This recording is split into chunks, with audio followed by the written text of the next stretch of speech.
Hello and welcome to our second second episode of Author a la Carte, sponsored by Milkwood Sim. Each show features two authors. Today we are featuring Robinette Waterson, author of Victorian Steampunk Steam Geared Victorian Steampunk Erotica. Robinette, Robinette Waterson began writing stories shortly after she learned to read.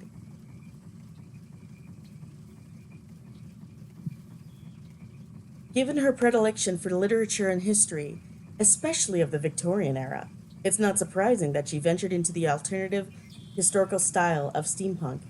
From that vantage point, she ambled her way down to a quaint alleyway, finding herself hopelessly fascinated by the curious, exhilarating, and titillating alchemy of genres that is Victorian steampunk erotica.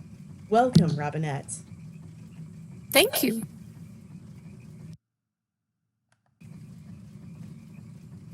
Thank you for having me. Thank you. And tell us about where you're from and when you first knew you wanted to write. Well, I'm where I'm from. My parents were in the military, so I'm from all over. I settled in the Midwest after college. And I wanted to write as soon as I discovered that stories come from those little squiggles on paper.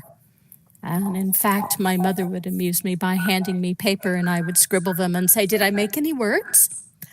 So basically, I just enjoyed the idea of storytelling and very quickly learned the mechanisms and went forward from there. Wonderful. And how many books have you written thus far? Well, I have published two. One, Steam Geared, is a series of 14 short stories, and then I published a second single short story that is out for free so that people could get an idea of what my work is like. And I've actually written two more, so I'm in the process of editing those. Fantastic. And you just answered my next question, which was how many books have you published? One and a half. And how long have you been a member of the steampunk community? Probably about 7 years. Just I actually came into Second Life looking for a Victorian role play, and I ended up in a steampunk community and continued with the people that I met there, and eventually that was interesting and exciting, and I enjoyed the fiction available, and I ended up going to steampunk events in real life. So it all started here in Second Life. Fantastic. And would you like to tell us a little more about specific communities you started out in? Whether or not they're still here with us today. Just basically the Steamlands. There's a lot of those here in, I'm not in any of them anymore, so I'm a bit hesitant. The Steamlands, there's one called Neo Victoria. There are some that are long gone, Victorian style. Goodness, there was, I'm trying to remember their name. Greenthwaite was one of them. I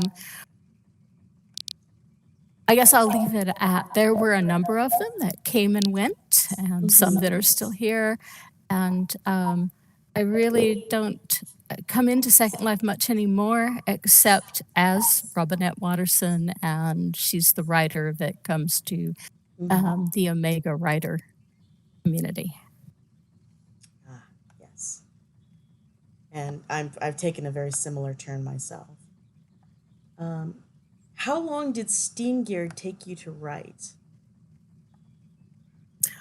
Oh, that's a kind of a difficult question. I mean, I played with the idea off and on. Some of it flat out just comes out of the role play with my friends online and my partner online. Um, but when it came time to actually sit down and write the stories, the first draft was for NaNoWriMo 2 years ago. And so 30 days, Ooh. Oh my goodness. And another year to do the editing though. So yes, yes, of course. And this is rather, I accidentally skipped one question. okay. So, but on the same theme, what first inspired the book's theme for you? Um, well, in part it was just coming out of the role play, just the fun things that we did and just the way we would interact with each other, the way we would talk with each other, particularly going out of our way to be funny and create situations that were both interesting and amusing and sexy. So that is where the theme pretty much came from. These were things that I was experiencing in Second Life with my friends, and I sat down to actually write them into stories. So, taking from there, I guess I should say, all of these are totally my situations that I created, my plots. I don't want to, number one, blame anybody for what happens, as well as I guess what I'm trying to say is these are situations are all from my twisted little mind. No one else is to blame for them. I have no idea if anyone else heard that sound, but I don't actually know what on my computer that was from. Yes, well, good, as long as it doesn't mean someone's at your front door. It is not. Yes, correct. No, is as far as I know. Uh, as best I can tell, it might have been Facebook, so I've logged out of that just to be safe. Uh, you've touched on this a bit already, but what first drew you to steampunk? It's for me, it's that abiding, underlying creativity. It's like, look, here's what I've got in front of me. How can I put it all together? It's a mashup. It's a way to improve what's in front of you, but also recreate. It's taking the technology. Well, it's an alternate history as well, and I do like history. But taking what happened and saying, what if we put all these pieces together? What would happen? Where would we go? And wouldn't it be fun? Absolutely. And this is almost the same question then, and I didn't mean it to be at the time. But do you have a favorite aspect about steampunk, and if so, what is that? I think I will go with alternate history. I love the fact that the Victorian age is very appealing in many ways. It was a very exciting times with the world just exploded exponentially with the technology, with railways, with oh my goodness, the people left home and for the first time, sometimes in centuries, you could go someplace and it didn't take you your entire life, and it wasn't quite as dangerous. Um, it kind of reminds me a lot of our times. We talk about how quickly life changes, and goodness, 10 years ago, life was so different, and we different input, a different way of handling our daily life.